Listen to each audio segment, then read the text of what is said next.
Falando em Dona Liz. Boa tarde, Dona Liz. Boa tarde. Veja só, passou, nem parece que nos viu. Deve ser estresse de casa dela. A minha convidada para esta edição de Traços da Minha História chama-se Gigliola Zaccara. É uma cineasta que usa da arte para trazer a sua mensagem. Mensagem que vem contida em livros que nem este e depois são reproduzidas em curtas e longas metragens. Vamos conhecer a história desta grande mulher já a seguir. Gigliola Sarifa da Conceição Zaccara nasceu em Maputo a 4 de dezembro de 1983.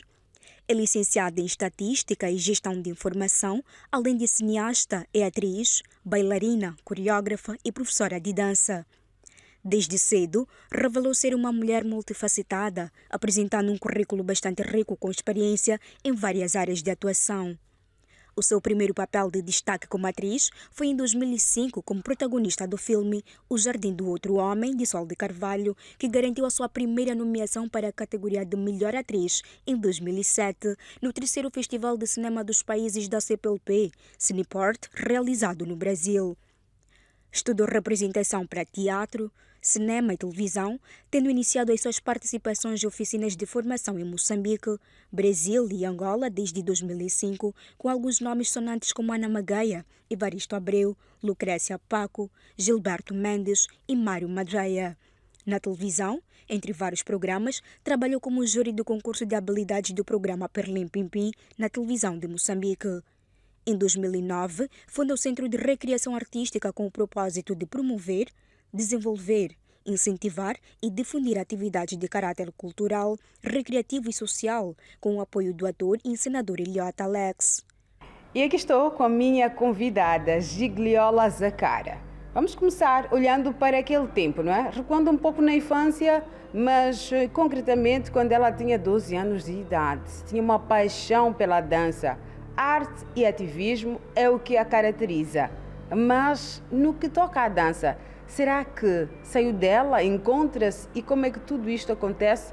Até nós entramos a fundo para esta mulher que nós hoje temos. Bem-vinda ao Traços da Minha História. Olá, Helena. Muito obrigada pelo convite.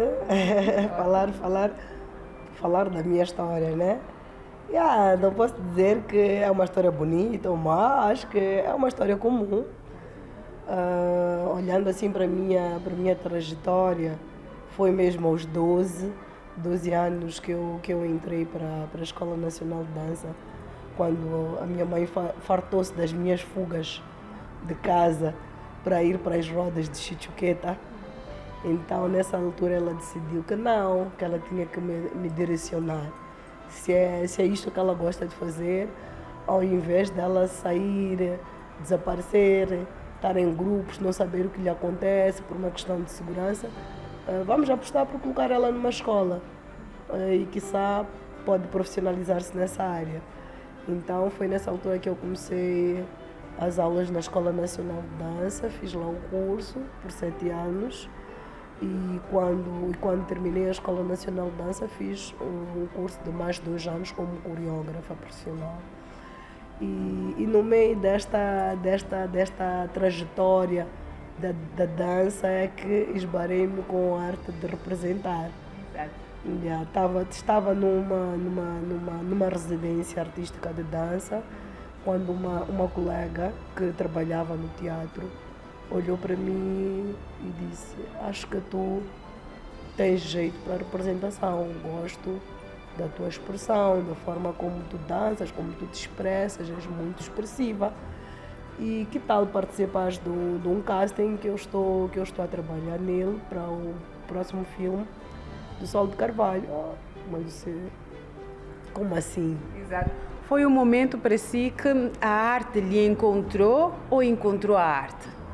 Eu acho que a arte me encontrou de todas as formas, tanto com a dança, tanto com o teatro e assim como todas as coisas que eu faço.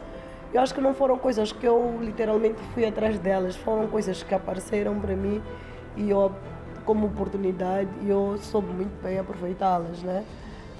Olho desta forma e E depois fui fazer o casting, fui escolhida. Eu percebi que não, eu acho que tenho jeito para a coisa.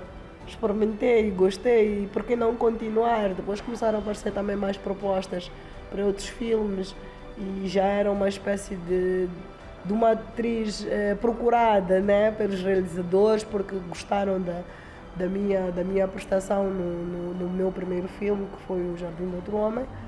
E lembro-me ainda que o Mickey, quando quis falar comigo, acho que ele não tinha o meu contacto, mas eu estava no Facebook, ele mandou-me uma mensagem pelo Facebook.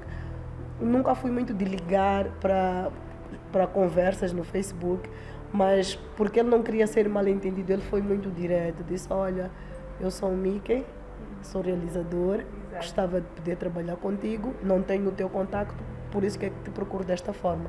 Se estiveres interessada, este é o meu número. Aí eu liguei. Foi mesmo para criar uma barreira, não é, de respeito, mas também, acima de tudo, de segurança. Sim. O Jardim do Outro Homem. Este foi o título do filme de Sol de Carvalho, não é? Creio que seja este o filme que te estreaste. Conta-nos como é que foi a sua participação, porque aí foi numa fase de principiante, não é? Muito envolvida na dança, no ativismo, a preocupação que tem com o mundo, que é um lado que também vai contar para nós. O Jardim foi a porta, né? Foi a porta da oportunidade para a arte de representar. Fazer o Jardim, e quando recebi o guião, era uma coisa deste tamanho. A primeira pergunta que eu fiz para mim, será que eu vou conseguir decorar tanto texto? E depois, será que a minha prestação vai ser tão boa? Eu lembro-me que havia um exercício muito bom de trabalhar o texto, que era estar no set de filmagens, não falar com ninguém e fechar os olhos. E aí as pessoas pensavam, ela dorme o tempo todo. Eu não estava a dormir, eu estava a bater o texto na cabeça. Então tinhas uma técnica sua? Sim, eu não falava com ninguém, eu isolava-me, ficava num canto, não queria ler o texto no papel, fechava os olhos e começava a fazer todo o remember, né, do texto. Ter encontrado atores já com rodagem, atores consagrados como a Ana Magaia, o Evaristo Abreu, a Juju. Então, a minha família, praticamente, era a Juju, que era minha irmã, a Ana Magaia, que era minha mãe, eram atrizes já rodadas e era mais fácil eu estar ali, peixe miúdo, mas ia bebendo um pouco daquilo que é a experiência delas. E o Evaristo foi magnífico, que fazia o professor a maior parte das cenas. Éramos os dois atores principais do filme. A maior parte das cenas fazíamos juntos e ele foi aquela pessoa que me deu os primeiros toques. Aqui, ali, melhor aqui. Mas essa coisa do beijo técnico, não é nada, tu podes fazer desta. Então é importante também... Ziglio, conta-nos um pouco essa parte do beijo técnico. Teve algum problema, algum constrangimento, algum desconforto? Porque muitas vezes na arte de representar, quando é para o humor é uma coisa, não é? Mas agora quando chega aquela parte do beijo técnico e temos nós a nossa cultura, os nossos valores, como é que foi esta encenação ou representação? Tendo em conta que uma mulher também é de família, não é? Também não é só cultura e valores. Depois tem o teu pai, que é a tua mãe, os teus amigos. É para não descrever toda a gente. O que é que essas pessoas vão achar disso? Mas eu penso que eu sempre tive uma mente muito aberta para aquilo que são as artes. Eu mesmo, em dança contemporânea, eu lembro-me que eu fiz uma peça da Maria Helena Pinto, O Olho e a Percepção, que eu dançava quase nua. Então, acho que para mim, dar um beijo é mais um detalhe, é trabalho. Eu olhei o beijo como um trabalho, ou beijar, acabou e vamos pagar. Eu tenho que olhar as coisas assim, não tenho que olhar aquilo para o lado pessoal, faz parte do meu trabalho. Então, quando comecei a namorar, por exemplo, com o meu marido, ele também é uma pessoa que trabalha no meio artístico. A parte mais difícil também foi esta questão de ele ter que aceitar o meu trabalho e ele perceber que eu não vou mudar de trabalho e não vou recusar propostas de trabalho porque vou beijar ou porque vou abraçar. E se queres a gigliola, tens que querer ela num todo. com a arte dela, aceitar que ela vai beijar, vai abraçar, vai estar seminua, por exemplo, né? Então, porque este é o meu trabalho, penso que nós estamos num mundo globalizado e atualmente temos tantos seriados e novelas que beijar é normal, mas há 17 anos não, eu fiz jardim há 17 anos. De modo algum, e principalmente naquela altura. Exato. Mas conta-nos um pouco daquilo que foi a reação da tua família, não é? Assim, uau, no primeiro beijo ou do teu marido, tudo bem que vocês conversaram para que ele percebesse, mas conta-nos daquilo que foram os sentimentos dele e a questão da aceitação acima de tudo. Até posso dar um exemplo. Quando eu fiz o Resgate, que é um dos filmes que ele estava a trabalhar na produção do Resgate, e eu estava no quarto a filmar, a beijar, e ele estava lá fora com os colegas preocupados com ele porque sabiam que aquele dia era o dia do beijo. E não só do beijo, do almoço com o tal boss, né? Dos sequestradores. Então, mas é claro que para mim, a parte minha como Gigliola, não do personagem, porque quem beijou foi a Tânia, atenção, quem beijou foi a Tânia, não foi a Gigliola. Eu levo o meu trabalho muito a sério, então é preciso perceber que trabalho é trabalho e outra coisa é outra coisa. Não que eu não me sinta afetada, eu não me preocupe com o que ele vai sentir, com o que ele vai pensar, mas eu acho que é importante que ele aceite que é o meu trabalho.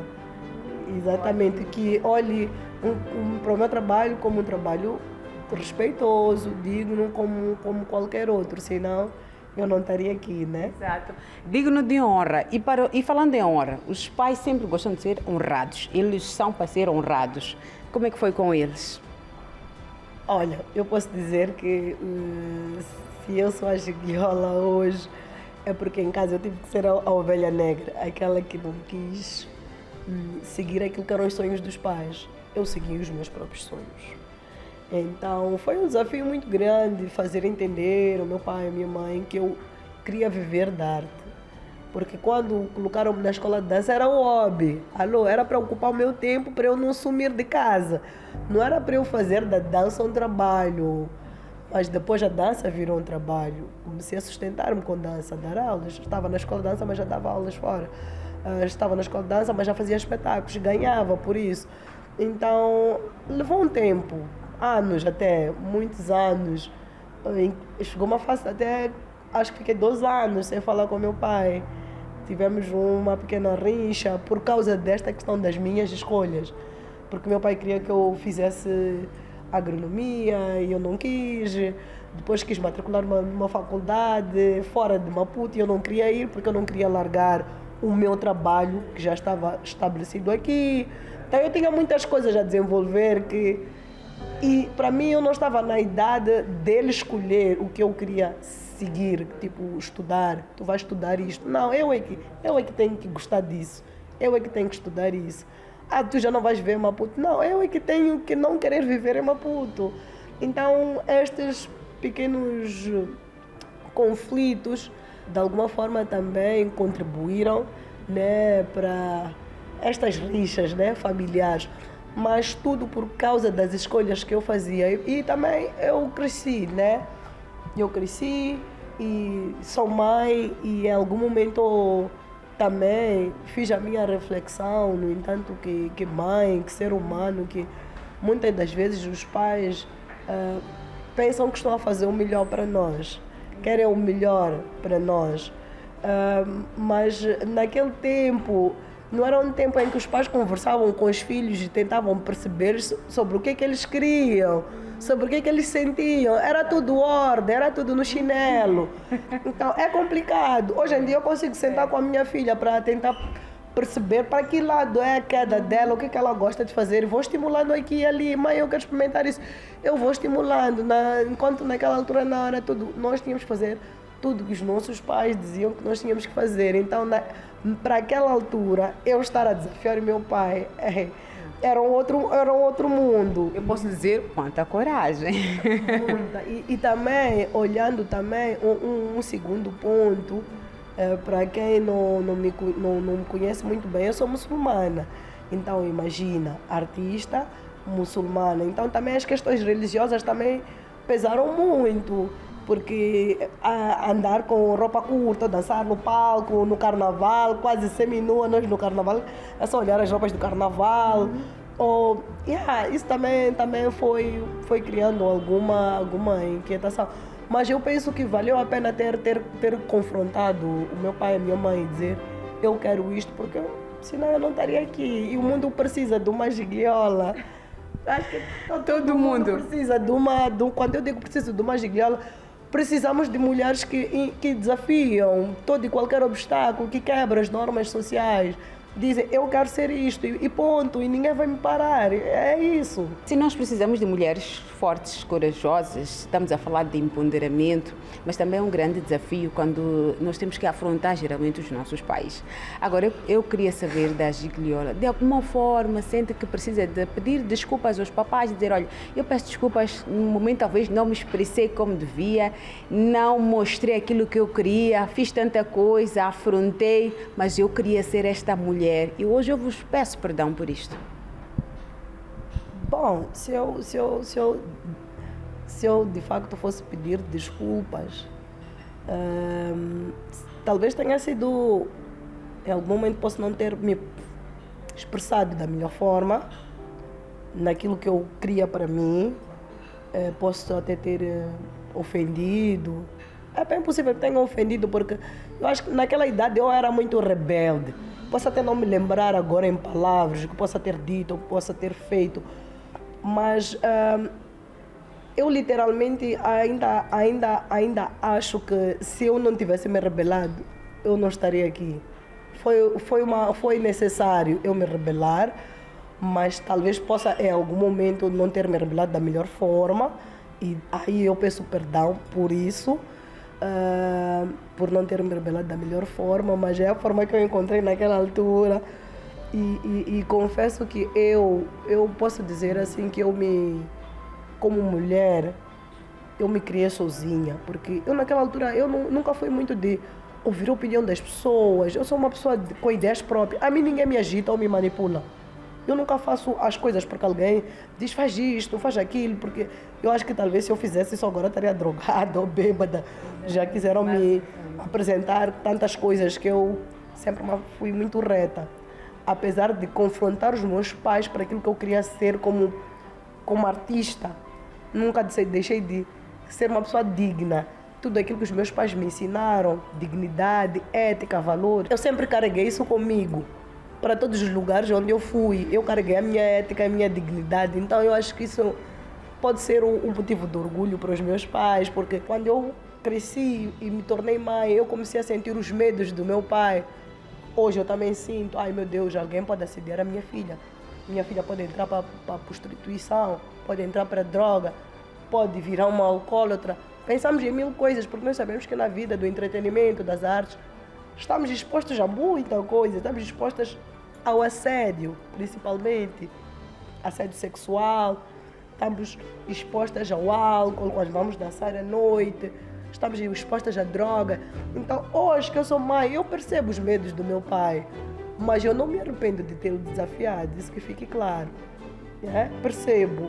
E o que eu faço hoje é fazer um bocadinho diferente, ao invés de dizer à minha filha, não, é tentar ensinar a minha filha.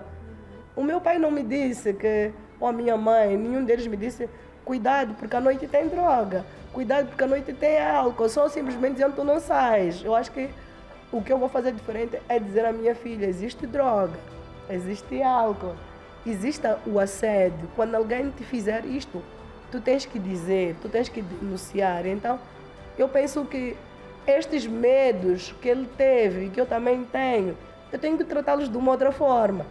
Exato, muito bem. Mas agora, a sua carreira são cerca de 30 anos, não é? De uma longa caminhada. Viu-se já mergulhada nesta arte, não é? Na sétima arte. E também há que frisar que Gigliola é uma mulher que já foi muito premiada.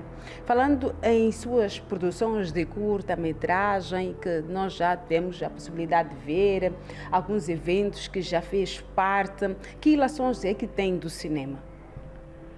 Bom, eu penso que para o ano em que eu entrei e comecei a fazer cinema, no entanto que realizadora, não como atriz, e eu penso que nós estamos a caminhar a bons passos. Porque se a uma pessoa como eu foi dada uma oportunidade de emergir, de surgir-se como cineasta, fazer e fazer bem, não é? Eu penso que estamos num bom caminho e mais do que estar orgulhosa de mim, estou orgulhosa de muitos outros jovens que surgiram comigo, que estamos a trabalhar. Mas esta questão do cinema ainda é um desafio para a mulher. Vou falar mais para a mulher, porque o cinema é um território masculino e depois aparecemos nós a querer mandar, né? Como dizem que os realizadores é que mandam. Aparecemos nós a querer mandar, então, e os homens têm uma dificuldade muito grande de receber ordens de mulheres, então isso também é um desafio. E depois temos esta questão de credibilizar o trabalho da mulher, será que ela será capaz?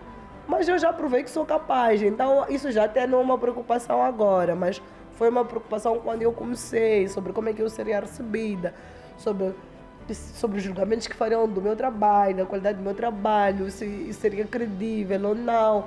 Então, eu acho que é todo um processo que todos nós temos que passar até dizermos, ok, eu penso que eu faço um bom trabalho, ok, eu sou uma boa profissional, senão também não estaria aqui, né? E tem que sentir orgulho disso, temos que sentir orgulho de nós mesmos. Muito bem. E qual é a produção que lhe marca? Uau, eu acho que é Nkwama, de ficção, o meu primeiro bebê, que eu senti, ok, me marca porque primeiro fiz com a minha avó. Eu acho que quando pensei na minha avó, eu pensei no que ela representa para mim como pessoa, como ser humano. Eu ainda trago aquelas memórias de quando era mais nova e aprendi a contar.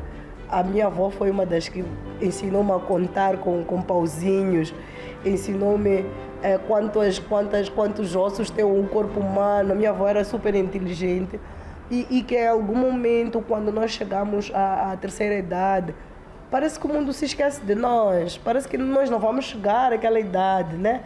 Então, o filme me toca porque é como se fosse uma homenagem a ela, o que ela representa para mim como mulher, a garra que ela tem. Minha avó já vai fazer 91 anos, então eu penso que ela é uma guerreira e podemos muito nos espelhar na força que ela teve ao longo da vida. Melhor do que ouvir é ver. Então vamos ver este trabalho de Gigliola Zakara.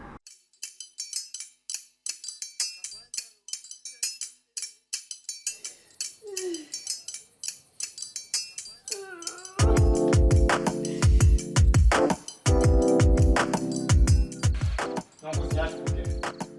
Deve ser estresse de casa dele. Vou já fazer o pagamento. Aguarda um minuto.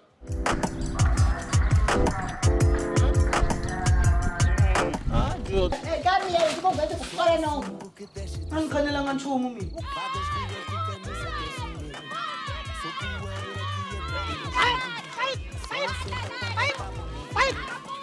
sou vassoura que varro amanhã, que dança hoje até ser de madrugada. Sou a chuva que complica o teu trajeto, mas muitas vezes também sou abençoado.